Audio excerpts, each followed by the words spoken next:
So we're gonna check out creepy Joe Biden coming out after the election results are in. Let's see what's going on here.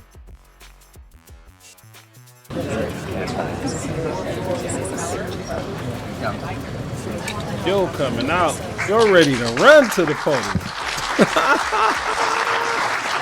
He look like he ready to run to the podium, yo. Good morning. Good morning. Good morning. He should have kept those glasses on, in my opinion. Please. Thank you. Good to see this cabinet and the staff together here. Thank you.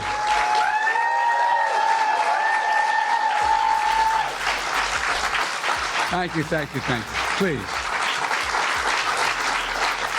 Thank you, thank you, thank you. Much of the work we've done is already being felt by the American people, but the vast majority of it will not be felt over the next 10 years. We have legislation we passed that's just only now just really kicking in. Boy, oh boy, oh boy, oh boy, oh boy. We gotta talk about Joe Biden, who is the happiest that I've ever seen him. He is Following happy. Kamala Harris losing to Trump, Democrats losing the 2024 election. Not only did they lose the White House, they lost the Senate. They're gonna lose the House, so it seems, right? Complete and total landslide victory for Trump and Republicans. And Joe Biden is happy, right? Y'all saw Joe Biden? Biden had some pep in his step, okay? Dark MAGA Joe was moving quickly. I ain't never seen Joe Biden move so fast, okay? Never seen it. So, again, why is Joe Biden happy? Well, the reason why Joe Biden is happy is because Joe Biden basically has gotten revenge on the Democrats after the Democrats ousted him from office, okay? As the Democrats are descending into a civil war. Now, this is one of the things I am looking most forward to covering over the next 2 or 3 or 4 years. Democrats decide what direction they're going to go in, okay? And right now, the first step in regards to figuring that out is playing the blame game, right? Whose fault is it? Is it Kamala's fault? Is it Biden's fault? You know, whose fault is it, okay? And Kamala Harris and her team, her staffers, they're pointing the finger at Joe Biden. What are you learning? Yeah, you know, Wolf, obviously there's going to be a lot of soul searching and asking a lot of questions in the coming hours and days about what, if anything, could Democrats and the Harris campaign have done differently. One thing that we are clearly already starting to see take place is finger pointing and the blame game. And a lot of that is going to be directed at President Biden. And this is even coming from some folks inside of the Harris campaign. One senior official I just talked to said Biden will hold a lot of blame for it. And frankly, they said he should. One of the ways in which he is being blamed right now actually just goes back to the simple decision of seeking a second term. And They can blame Joe Biden all they want. Not a fan of Joe Biden whatsoever. At all, like not even 1%, one out, nothing. I don't care if he was with Barack Obama and I voted for Barack Obama twice. She was a bad candidate. She was terrible. Throughout the, 60 to 90 days, all the interviews, rallies, town halls that Kamala Harris did, this woman did not answer one question. One question. She had 4, 5, 6, 7 talking points. It didn't matter what podcast she went on, what interview she did, even at the rallies, her closing argument, her concession speech. She would bring up all of these, not all, I'm sorry, some of these talking points and part of her script at every single one of these things. She could be in 3 states in 3 days. She will bring up some scripted talking points in all of the 3 states in the 3 days. 3 states in 1 day. She bring up some talking points. How about she was just a bad candidate? Now, I venture to say that Joe Biden is 20-something years older than this woman. This is just crazy to say, but I think it is so true. Joe Biden would be better against if he was, how about to say, if he was genuine about whatever it was, but he wasn't. But let's just say he was genuine about this situation. He would be a better person to stand up to any of these other dictators, Putin and all these other people. And the reason that I say that, because Joe Biden at this point, he is a crotchety old man.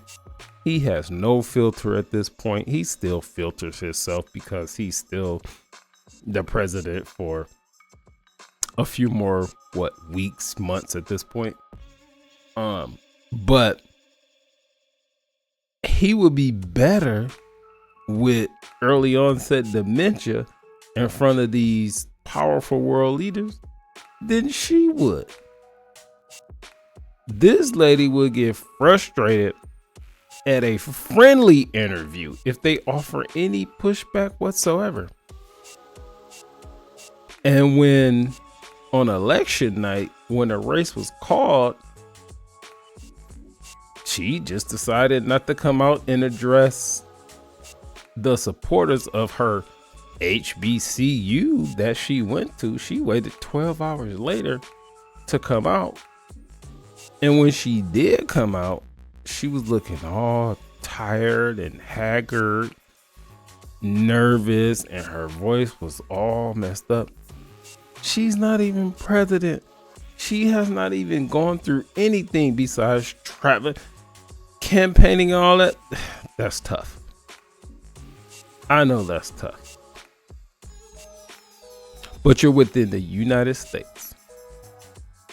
You can go from New York to California in 5 hours. You can traverse this whole country in 5 hours in an airplane. All right. The whole time you can get some sleep. Several things. You're going over to these other foreign countries, 20 hours, 15, 28 hours, this, that, and the other.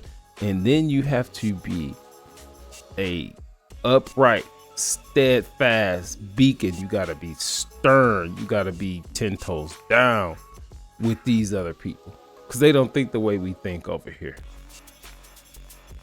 But the fact that she would get a tough question about something and she would just completely fall apart. You want her with her hands on the codes. I don't think so. I know so. I don't want her hands near the coast. Nowhere. The coasts are somewhere in Washington, D.C. You can go to Alaska and get as far away from those codes as possible. And re-election in the first place. Remember, back in 2020, when he was running, he had initially said, I plan on being a transition and a bridge president. And of course, changed his mind ultimately and said, I'm the only person that can defeat Donald Trump. I have more work to do, and ended up seeking a second term. And then when his performance completely blew up at the CNN debate over the summer, he had no choice, ultimately was forced to get out of the race. And that's why we ended up having this very truncated Kamala Harris campaign in in the first place. And Democrats are looking back on all of this and thinking, what about that parallel universe where Joe Biden had not sought a second term and there had been a full Democratic primary contest where the party actually chose whoever they thought was going to be the strongest person to run a full campaign. Again, I think just one of many ways in which Democrats are going to be asking themselves the tough questions. A lot of tough questions are going to be aimed at President Biden. A lot of tough questions indeed. Yeah, so we're going to dive a little bit deeper into some of the reasoning for why Kamala's team is blaming Joe Biden. But in the meantime here, we got to talk about Joe Biden, who is furious about being blamed, right? According to the Daily Beast, which is a leftist outlet, okay, they say President Joe Biden is furious that he is being blamed for Kamala Harris's failed campaign and is going to war against his detractors in a bid to reunite the Democrat Party behind his middle-class credentials. Biden remained convinced that his longtime ties to the trade unions and working class men would have swayed the 2024 presidential election vote in his favor. Right to the end of the campaign, he insists he would have beaten Donald Trump. Now, again, I think that Biden actually does believe this. And here's the thing about Biden, right? Biden is the type of guy to drink his own Kool-Aid and then end up drowning in it, right? And the reason why you know this is because Biden truly believes that the economy is great, that he has done a great job running the country. And part of the reason why is because his handlers have told him that, right? He truly believes that. So in his mind, if Joe Biden is allowed to go to war against whoever he thinks did a coup on him in these next few weeks, couple months or what have you before Inauguration Day, this is gonna be crazy. Because as we saw at the beginning, this dude was running to the podium. He was running to the podium. I don't believe it. This stuff comes out every day. All this stuff that comes out, it comes out almost on an hourly basis. It's a whole lot to even digest and cover. If he goes through, this is going to be great if he does this. He should, in my opinion. He should. he thinks that he could have beat Trump. The Democrats told him that, Joe Biden, you're such a great person. You saved the country because you beat Trump in 2020, which, I mean, by the way, let's be real. Did he really beat Trump? I mean, look at this election. 15 million ballots for Democrats went missing. Okay, Kamala Harris didn't come close to what Joe Biden got in 2020. It really makes you think about how in the world did Democrats underperform so badly. Okay, was Kamala that terrible, or was there something else going on? I'm just saying that those are legitimate questions to ask at this point. But Democrats were the same people who just a few months ago, after they forced Joe Biden out of the race, went on national television and said that Joe Biden belongs on Mount Rushmore. In a good place to make whatever decision, the top of his game. Such a consequential president of the United States, a Mount Rushmore kind of president of the United States. Want to know what comes next. That he belongs up there on Mount Rushmore. Lincoln and Joe Biden. But you got Teddy Roosevelt up there, and he's wonderful. I don't say take him down, but you can add Biden. Yeah, a Mount Rushmore president that they forced out of office, right? They forced him out of office. They staged a coup against a Mount Rushmore president. Now they are blaming him for Kamala Harris losing. It's amazing. The Democrats have bent over Joe Biden. They effed him. And now they're throwing him away like a used condom. It's amazing. That's what they're doing. That's exactly what they're doing. Totally throwing Joe Biden under the bus after essentially promising him that he would have an amazing legacy if he just stepped aside, right? Just step aside, Joe. Let Kamala run. Please. Please, because you can't win, and we're going to make sure that you can't win, right? Because we're not going to support you if you stay in. So they forced him out and told him, hey, you're amazing. You're one of the greatest presidents ever. And then as soon as Biden is proven to be right, at least about Kamala Harris not being able to beat Trump. Now, he's definitely not right about himself being able to beat Trump. They both would have lost. But regardless, as soon as Kamala loses, again, they're now throwing Joe Biden under the bus again. They're blaming him. And the other crazy part about this is that the Kamala team is blaming Biden for deciding to run for re-election. But again, just a year ago, Democrats were hard pressed to endorse Kamala for VP, right? They all knew that Kamala Harris was not ready. That's the reason why Joe Biden felt like he had to run, that he had to continue on, because Kamala Harris wasn't ready. Okay? Kamala Harris was really bad. They all knew that she was bad. So why are you throwing Joe Biden on the bus when this is the same party that went out of their way to kneecap any potential competition that Joe Biden had? RFK tried to run in a Democrat primary, and they essentially finagled the primary against him.